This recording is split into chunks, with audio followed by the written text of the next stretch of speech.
Hello, welcome to my channel. Today they have an unsure doe where they're not sure if it's male or female. They're not certain of the race. And here it says estimated age 20 to 50. 25 to 50. But if you scroll down, it says it's a partial skull found by contractors while building a subdivision. Mandible and facial bones were present. Some aspects, suggested to one anthropologist that this may be a juvenile, but another estimated the age to be 25 to 45. And I remember there was a young girl that went missing, and not far from where they have found her parents' vehicle. Her parents had gone missing too. About 20 minutes, and it's out in the middle of what I would call nowhere, kind of. But they found what they had listed as an adult who was the same height and weight as the child and had pigtails. So I don't know how you tell which test would be right. And then I question, do you think they'll be able to pull DNA somehow to find out who this is? Estimated PMI is just months. Estimated year of death is 1992. And usually when it says months, it'll say like within 2 years. But I don't know. And how do they know it's just been months? How do they know it's in 1992? I wonder how they do that. Alright, so we're going to look at some missing persons, and I'm going to go further than 1992 in the area of Atlanta, Georgia. So we have Cheryl Bernita Parks. She went missing January 10th, 1992 in Atlanta, Georgia. She was just 32 years old, 5'9". She had a chipped front tooth. Last seen leaving her boyfriend's apartment, allegedly. Because in the Charlie Project, it said, I believe, that it said that they didn't have evidence that she left to go to a party. They weren't sure about that information. Or something of that sort. Don't quote me on that. Hold on. Let's look that up. And, I don't know who gave the information to the Charlie Project. So I don't know. But I'm pretty sure it was the Charlie Project. Let's check, double check.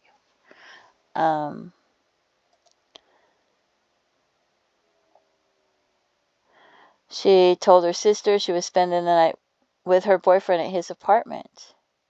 Her boyfriend stated she left the apartment to go to a party and never returned. It's unclear whether Parks did in fact attend a party that night.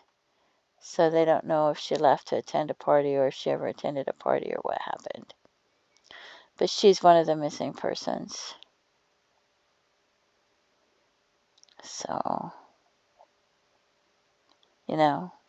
she could have left to attend a party, but I don't know. And then we have Bridget Pearl Clodfelter went missing September 5th, 1982. That's the same month that person was found. Smyrna, Georgia, which is Cobb County. Age 27, 5'3" to 5'5".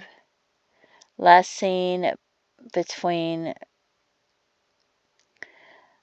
00:30, which is after midnight, and 1 a.m. on Saturday, September 5th, so that'd be Friday night.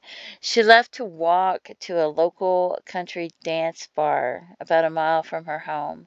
She was supposed to meet friends there. I guess she was going to go line dancing. And she had her black snakeskin cowboy boots on and her jeans and a black shirt, but she never made it, and she's never been seen since. And then we have Christoph Zahn. Forgive me if I'm not pronouncing that right. He went missing April 1992. He was visiting from, was it Switzerland? American Swiss citizen. I think it said he had dual citizenship. Speaks English with a slight German accent. Oh yeah, dual American Swiss citizenship. Last heard from April 28, 1992 while he was visiting Atlanta. He set out on an American tour in September of 1991. Stayed with numerous friends around the country. He stayed with family friends over the Christmas holidays, who kept in touch with via phone calls and letters as he continued his travels. Last heard from via letter sometime in April. Never heard from him again. Whereabouts began April 27th, 1982. He took an overnight bus from Jacksonville, Florida to Atlanta, checked into a hotel across the street from a bus station. Last heard from when he placed a call to his travel agent in Orange County, Florida. Denny's restaurant on Mountain Industrial Boulevard in Tucker, Georgia, confirming his bus trip to see the national parks that was leaving from Atlanta. So it's possible he left from Atlanta to go to see national parks, but they haven't found him. They don't know what happened to him. His MasterCard had been used after his disappearance in the Atlanta area. So he could have disappeared in Atlanta, including Cobb and Carroll counties.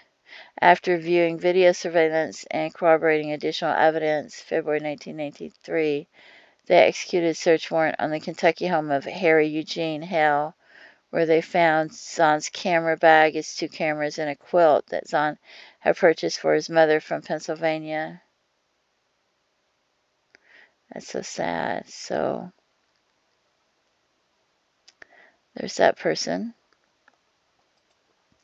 Then we have Joseph Albert Kreiner, and I think he went missing with his vehicle, but I'm not sure. He was going to visit, he called his youngest child, he was going to visit her. He was en route from Marietta, and he never arrived in Augusta, Georgia. No trace of him or his car has ever been found. So he's one of the missing persons. We have in 1991, so this is before 1992, and that said the estimated year of death was 1992. So we have Lydia Michelle McDuffie from Atlanta, Georgia, 5'8", 160 pounds. Last seen August 18th in 1991 near her Techwood home in Atlanta, Georgia, talking to a friend. So she disappeared after leaving her 2 small children with her mother while she worked. She failed to show up for her job at the Comfort Inn August 20th. Last seen August 18th.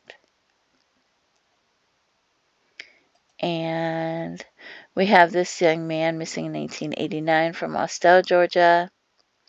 6'2". You can pause this and read it. He was an air traffic controller in the U.S. Navy, stationed in Bermuda. Let's see. We have Latrice Hunter, missing from Atlanta in 1989. We have Nancy Stewart Harenko Williams, missing in 1988 from Sandy Springs, Georgia. So, like I said, you can pause this and read. I'm just going to skim through the ones I have up now. We have Alicia Smiley. She was only 3 years old, missing from Atlanta, Georgia in 1985. She was sitting on a bench inside the Omni Hotel and Entertainment Complex. Her aunt left her and her 4-year-old cousin unattended while she attempted to purchase wrestling tickets a short distance away, and she disappeared.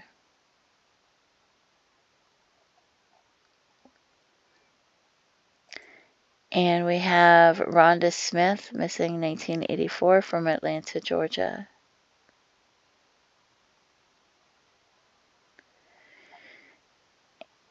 And we also have Darren Glass, missing 1980. He was only 10 years old, from Atlanta, Georgia. Last seen at his home. He was living with his foster parents, his foster mother. So, and we don't know if this is a male or female. We don't know if it's someone that was even reported missing.